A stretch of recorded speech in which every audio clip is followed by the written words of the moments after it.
2025년 초 트럼프가 대통령으로 복귀했을 때 사람들은 엄청난 희망에 부풀어져 있었어요. 이 사람들은 미국 사람들이에요. 우리나라 사람들은 이제 큰일 났다 이러고 있었죠. 많은 미국인들은 우리나라가 이제 궤도에 오르고 있다. 트럼프가 해낼 것이다. 특히 트럼프는 미국인들의 마음을 잘 알고 있었죠. 불법 이민자들에 대한 혼란을 막겠다. 물가를 반드시 잡겠다. 이런 약속은요, 미국 국민들의 가슴을 와닿게 했어요. 실제로 트럼프는 취임 직후부터 강력한 행보를 보여요. 멕시코 국경에 대한 통제를 강화했고요. 캐나다한테 51번째 주가 되어라 이랬죠. 불법 이민자에 대해서 강경한 태도를 보였어요. 그것도 웃긴 게 사실 미국 돈으로 막은 게 아니라요. 캐나다는 캐나다 돈으로 막게 했고요. 멕시코는 멕시코 돈으로 막게 했죠. 관세 가지고 협박하면서요. 미국인들은 이런 트럼프의 모습을 보면서 역시 트럼프는 약속을 지키는 사람이다 이러면서 환호를 했거든요. 지지율은 높았고요. 주식시장도 상승세를 타고 있었죠. 근데 시간이 조금 지나면서 미묘하게 꼬이기 시작을 해요. 가장 큰 문제가 바로 물가였죠. 사람들은 장을 보면서 시장에서 점점 더 많은 돈을 써야 됐고요. 특히 미국에서 계란값이 많이 올랐다고 하더라고요. 기름값은 여전히 높은 수준을 유지했고요. 트럼프가 물가를 잡겠다고 했는데 왜 아직까지도 물가가 이런 수준이냐, 별 차이가 없다, 이런 이야기가 나오고 있는 거죠. 실제 지금 트럼프의 지지율은 떨어졌고요. 뉴스에 그런 말이 나오던데 잠깐 그 뉴스를 들려드릴게요. 트럼프 미국 대통령의 지지율이 취임 한 달 만에 하향 곡선을 그리기 시작했습니다. 대통령 권한을 남용하고 있다는 의견이 절반을 넘었고 물가 안정 등 경제 성과도 기대에 못 미친다는 반응이 나오고 있습니다. 워싱턴 건축계 조합입니다. 미국의 황금기를 열겠다며 야심차게 대각관에 재입성한 트럼프 대통령. 취임 직후 50% 수준이던 지지율을 한 달 사이 40%대 중반으로 내려앉았습니다. CNN과 워싱턴 포스트 조사 모두 반대가 찬성 여론을 넘어섰습니다. 공화당과 민주당 지지자 간의 온도차가 분명해 각각 90% 수준의 지지와 반대 의견을 보였지만 중도층에서 37대 58%로 반대 여론에 무게를 실었습니다. 대통령 권한을 남용하고 있다고 생각하는 질문에는 57%가 그렇다고 답해 일론 머스크를 앞세운 연방정부 구조조정에 부정적인 여론을 증명했습니다. 트럼프를 대선 승리로 이끈 물가 인하 약속도 높은 점수를 받지 못했습니다. 62%가 물가 인하를 위해 충분히 노력하지 않았다고 답했고 특히 공화당 지지자 51%도 물가에 불만을 표시했습니다. 트럼프의 전방위적 관세 정책이 물가를 올릴 거란 우려도 커지고 있습니다. 워싱턴 포스트는 취임 한 달 만에 40%대 중반으로 떨어진 트럼프 지지율은 허니문 기간이 조기에 끝나가고 있다는 걸 보여준다고 사설에서 썼습니다. 뉴스에서 보다시피요, 결국 트럼프가 잘한다는 이야기를 들으려면요, 사실 이 물가를 잡는 게 가장 중요해요. 만약에 트럼프 시대에 물가가 다시 오른다? 2년 뒤에 미국의 하원 의원을 뽑는 선거가 있어요. 이렇게 되면 사람들은 다시 민주당에 투표할 가능성이 높아요. 그러면 트럼프는 당연히 이빨 빠진 호랑이가 되겠죠. 결국 지금 트럼프는 엄청 센 척을 하고 있지만요, 미국 물가를 잡아야 되는 상황이에요. 사실 관세 하지만요, 관세를 진짜로 매기면요, 물가는 올라가겠죠. 트럼프 입장에서는 저 관세를 무기로 쓰는 거거든요. 다른 나라 협박하면서 최대한 이득을 봐야 되는 거죠. 그러면 트럼프가 이 물가를 잡기 위해서 어떤 행동들을 하고 있을까요? 더 이상 과거처럼 돈 찍어서 시장에 풀면 안 되거든요. 그런 행동을 하면 물가는 올라갈 수밖에 없어요. 제가 볼 때는 진짜 난제예요. 사실 별로 가망성이 없어 보이거든요. 이런 걸 트럼프가 어떻게 건너갈 수 있을까요? 그래서 트럼프의 대응 전략에 대해서 한번 이야기를 해보려고 해요. 많은 사람들은요, 트럼프가 즉흥적인 정치인이다, 과격한 발언을 하는 사람이다, 이렇게만 생각을 하거든요. 실제로는요, 매우 체계적인 전략을 가지고 있어요. 그의 전략은요, 크게 세 가지의 축을 가지고 있거든요. 첫 번째가 유가 하락 전략이에요. 트럼프는요, 물가 상승의 원인 중에 하나로 높은 에너지 가격을 지목을 했어요.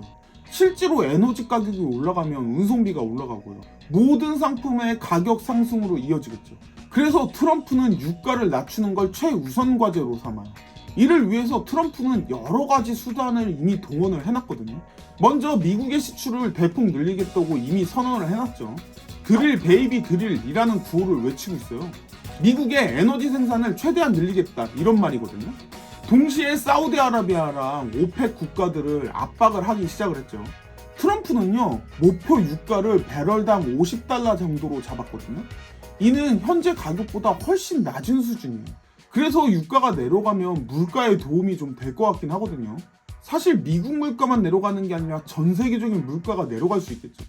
근데 이게 좀 반대로 생각을 하면요, 석유 에너지를 줄이자고 했는데 이제는 석유 에너지를 늘리자, 이런 이야기잖아요. 환경은 완전히 끝장날 수 있어요. 참, 근데 뭐를 하나 선택을 해야 되니까요. 환경은 개나 줘버리는 그런 상황이죠, 지금. 두 번째 전략은요, 충격과 공포를 주는 협상 전략이에요. 이는 마치 고대의 중국의 손자병법을 연상시키거든요. 실제로요, 트럼프는 손자병법의 열렬한 팬으로 알려져 있어요. 그의 전략은 간단하거든요. 먼저 엄청난 위협을 해요. 예를 들어서 지금 하는 것처럼 모든 수입품에 25% 관세를 매기겠다, 이러고 있는 거죠. 이렇게 하면 상대방은 크게 당황을 하죠. 그러면 트럼프는 실제로 훨씬 작은 양보를 이야기하는 거죠. 예를 들어서 캐나다나 멕시코 같은 경우에는 처음에는 25%의 관세를 이야기를 했거든요. 근데 트럼프가 실제로 원했던 건 다른 거죠. 국경 통제를 강화해라, 이민자들 못 넘어오게 해라, 이거잖아요. 거기에다 돈 써라, 미국은 거기에다 돈 쓰고 싶지 않다, 이런 이야기죠. 사실 앞에서도 말씀드렸지만요, 실제로 관세를 부과하면요, 미국의 물가도 올라갈 가능성이 높기 때문에요, 트럼프가 함부로 관세를 그렇게 올릴 수가 없기는 해요. 근데 트럼프의 이미지가 미친놈이잖아요. 그러니까 왠지 할 수도 있을 것 같은 거죠. 결국 두 나라는 국경 순찰을 강화하는데 동의를 했어요. 그러니까 트럼프는 관세 위협을 철회를 했죠. 결국 국경을 지키는 데 들어가는 돈을요, 미국이 내는 게 아니라요, 캐나다랑 멕시코가 나눠서 내게 그렇게 한 거예요. 이렇게 협박하면서 이득은 죄다 챙기고 있었죠. 세 번째 전략은요, SNS를 통한 심리 조절 전략이에요. 트럼프는 SNS를 굉장히 잘 이용해 먹거든요. 특히 X를 잘 쓰는데요, 이거 옛날 트위터예요. 전략적으로 매우 활용을 잘하죠. 대부분은 SNS를 잘 못 써서 망하는 사람들이 많았잖아요. 근데 이 트럼프는 SNS를 정말 잘 써요. 그의 SNS 전략은요, 마치 주식시장의 기술적 분석이랑 비슷하거든요. 큰 충격을 주고 나서요, 시장이 안정을 찾아가는 과정에서 본인이 얻고 싶은 걸 얻어가는 거잖아요. 언론을 이용하면 국회가 될 수 있잖아요. 그러니까 바로 본인이 SNS에다 올리는 거죠.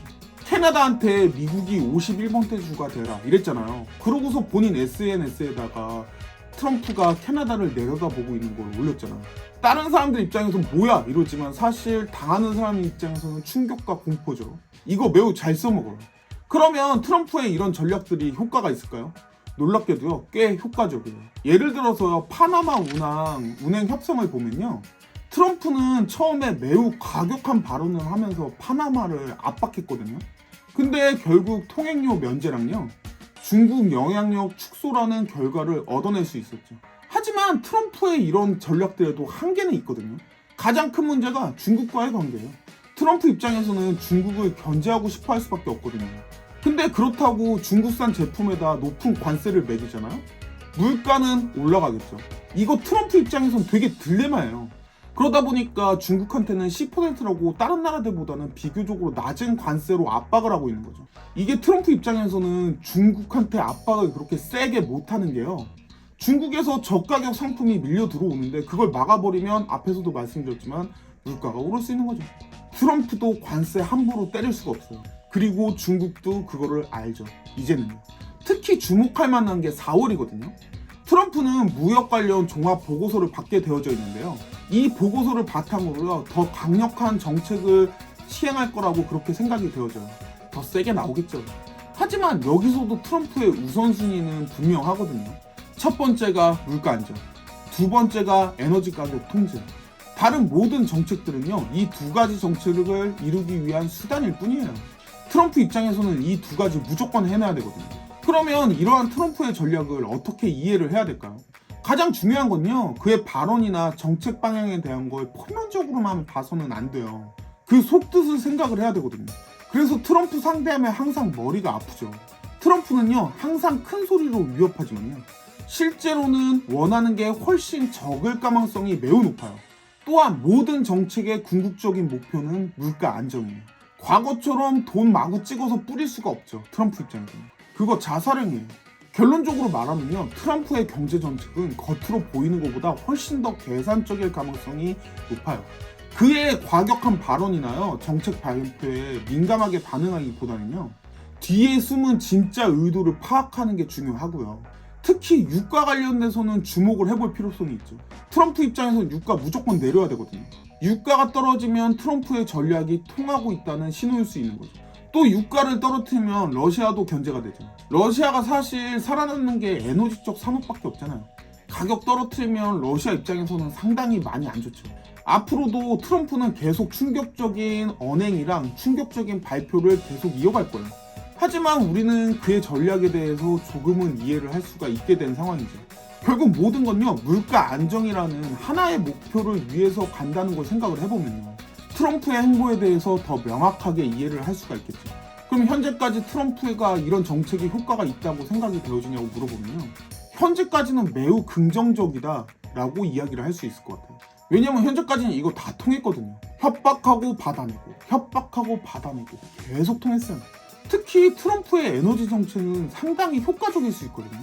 이거 유가 낮추면 실제로 물가 잡을 수 있을지도 몰라요. 전 사실 이거 보면서 와, 천재인데? 라고 생각을 했어요.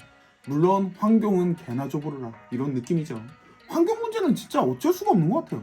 당장을 위해서 미래를 버리는 거긴 한데요, 트럼프 입장에선 지금 미래를 신경 쓸 때가 아니죠. 이거 환경 잡으면서 물가 못 잡아요. 미국은 이미 세계 최대의 석유 생산 국가가 되었고요, 사우디아라비아나 오펙에 대한 영향력도 여전히 강해요. 만약 트럼프가 목표로 하는 배럴당 $50 정도로 가격을 낮출 수가 있으면요, 이는 물가 안정에는 큰 도움이 되겠죠. 그러면 트럼프는 앞으로 어떤 행보를 보일까요? 소위 말하는 전문가들은 크게 3가지 시나리오를 예상을 해요. 첫째가 에너지 가격을 인하하기 위해서 더욱 강력한 정책이 나오는 거죠. 특히 사우디아라비아나 오펙에 대한 압박이 더 커질 수 있어요. 트럼프는 이미 이런 이야기를 했거든요. 유가를 낮추지 않으면 중동에서 미군을 철수하겠다고. 이런 식으로 압박을 계속 하겠죠. 두 번째는 중국에 대한 새로운 접근 방식을 하지 않을까 생각이 되거든요. 특히 4월 보고서 이후에는 조금 더 정교한 전략이 나올 것 같거든요. 전면적인 관세 폭탄보다는요, 특정 산업이나 기술에 대한 제재, 이런 게 나올 수가 있어요. 세 번째로 세계 금융 규제를 완화를 시키겠죠. 금리 인하를 한번 하려고 할 텐데요, 트럼프 입장에서는 은행들의 자본 규제를 완화하면서요, 미국 국채 매입을 늘리는 방안을 생각을 할 거예요. 이 미국 국채를 중국한테 사라고 할 수도 있을 거고요. 트럼프는요, 사실 이념보다는 실질적인 결과를 얻는 데 주목을 하거든요. 대부분의 정치인은 이념이 있어요. 근데 트럼프는 사실 이념보다는 돈을 벌자, 이게 강해요. 그러다 보니까 자기 발언을 계속 번복하고요, 정책을 180도 바꾸고 막 이런단 말이에요. 이러니까 예상이 조금 쉽지 않은 거예요. 계속 본인이 이득이 되는 쪽으로 움직인단 말이에요. 양심 따위는 없어요. 앞으로 우리는 4년 동안 이런 충격적인 발표나 이런 걸 보고 있을 거거든요. 세상이 끝나는 게 아닌가, 이런 과격한 발언들이 나올 수도 있어요. 하지만 트럼프 입장에서는 그게 물가 안정을 위한 하나의 전략이겠죠. 그걸 달성하기 위한 치밀한 전략이 숨어 있을 거예요. 물론 이 전략이 성공할지는 사실 봐야지 알아요. 하지만 제 눈에는 여태까지는 매우 성공적으로 보여지거든요. 지지율 떨어졌잖아요. 사실 물가만 안정되면 저 지지율 다시 쭉 올라요. 오늘 영상은 여기까지 이야기해보도록 하고요. 영상이 마음에 드셨다면 구독과 좋아요 눌러주시면 감사하겠습니다.